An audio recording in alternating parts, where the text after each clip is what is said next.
सभी भक्तजनों को जय श्री कृष्ण। श्री सुखदेव जी कहते हैं, परीक्षित महाराज गादी के पुत्र वे प्रज्वलित अग्नि के समान परम तेजस्वी विश्वामित्र जी, इन्होंने अपने तपोबल से क्षत्रियत्व का त्याग करके ब्रह्म तेज प्राप्त कर लिया। परीक्षित विश्वामित्र जी के 100 पुत्र थे। उनमें बिचले पुत्र का नाम था मधुछंदा, इसीलिए सभी पुत्र मधुछंदा के ही नाम से विख्यात हुए। विश्वामित्र जी ने भृगुवंशी अजिगर्त के पुत्र अपने भांजे शुनैक्षेप का, जिसका एक नाम देवरात भी था, पुत्र रूप में स्वीकार कर लिया और अपने पुत्रों से कहा कि तुम लोग इसे अपना बड़ा भाई मानो।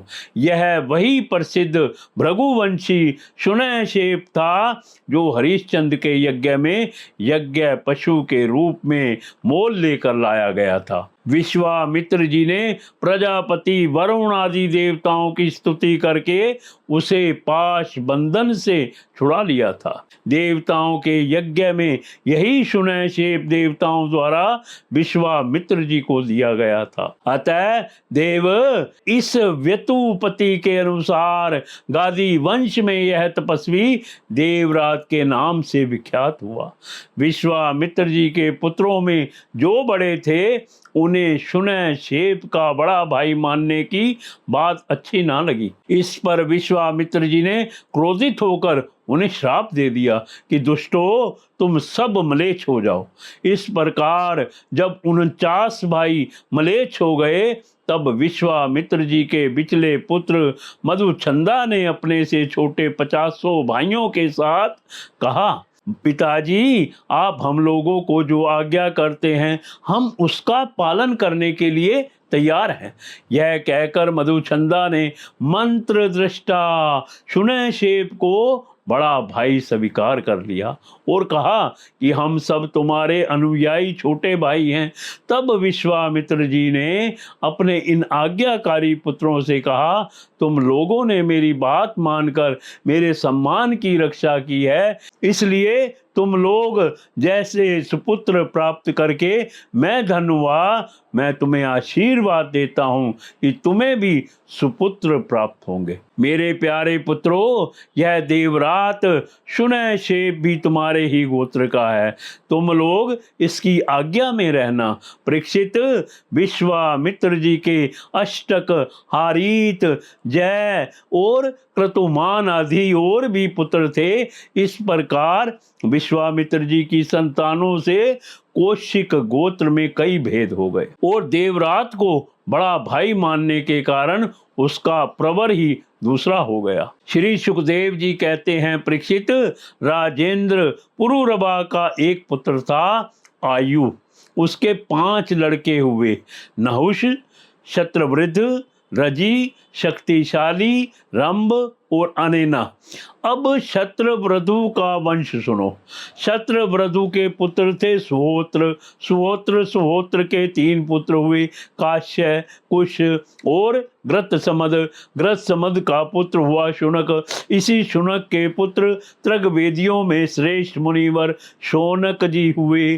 काश्य का पुत्र काशी, काशी का राष्ट्र, राष्ट्र का दीर्घत्मा और दीर्घत्मा के धन्वंतरी, यही आयुर्वेद के प्रवर्तक हैं। ये यज्ञ भाग के भोगता और भगवान वासुदेव के अंश हैं।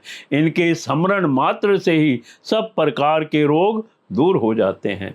धन्वंतरी का पुत्र हुआ केतुमान और केतुमान का भीमरथ, भीमरथ का दिवोदास और दिवोदास का दयुमान, जिसका एक नाम प्रतधर्म भी है। यही दयुमान शत्रुजित वत्स, श्रुतध्वज और कुवलयाश के नाम से भी प्रसिद्ध है। दयुमान के ही पुत्र अलर्क आदि हुए। परीक्षित, अलर्क के सिवा और किसी राजा ने 66,000 वर्ष तक युवा रहकर पृथ्वी का राज्य नहीं भोगा।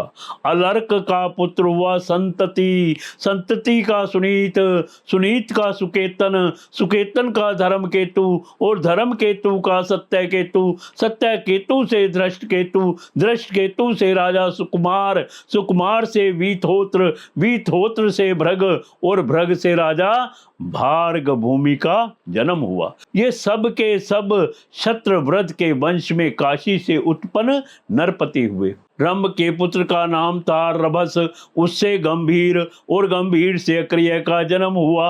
अक्रिय की पत्नी से ब्राह्मण वंश चला। अब अनैना के वंश सुनो। अनैना का पुत्र था शुद्ध, शुद्ध का शुचि, शुचि का त्रिकुद, त्रिकुद का धर्म सारथी, धर्म सारथी के पुत्र थे शांत रहे। शांत रहे आत्मज्ञानी होने के कारण कृत्य कृत्य थे, उन्हें संतान की आवश्यकता ना थी। परीक्षित आयु के पुत्र रजि के अत्यंत तेजस्वी 500 पुत्र थे। देवताओं की प्रार्थना से रजि ने दैत्यों का वध करके इंद्र को स्वर्ग का राज्य दिया, परंतु वे अपने प्रहलाद आदि शत्रुओं से भयभीत रहते थे, इसीलिए उन्होंने वह स्वर्ग फिर रजि को लौटा दिया और उनके चरण पकड़कर उन्हीं को अपनी रक्षा का भार भी सौंप दिया। जब रजि की मृत्यु हो गई तब इंद्र के मांगने पर भी रजि के पुत्रों ने स्वर्ग नहीं लौटाया, वे स्वयं ही यज्ञों का भाग भी ग्रहण करने लगे। तब गुरु बृहस्पति जी ने इंद्र की प्रार्थना से अभिचार विधि से हवन किया, इससे वे धर्म के मार्ग से भ्रष्ट हो गए। तब इंद्र ने अनायास ही उन सब रजि के पुत्रों को मार डाला, उनमें से कोई भी ना बचा।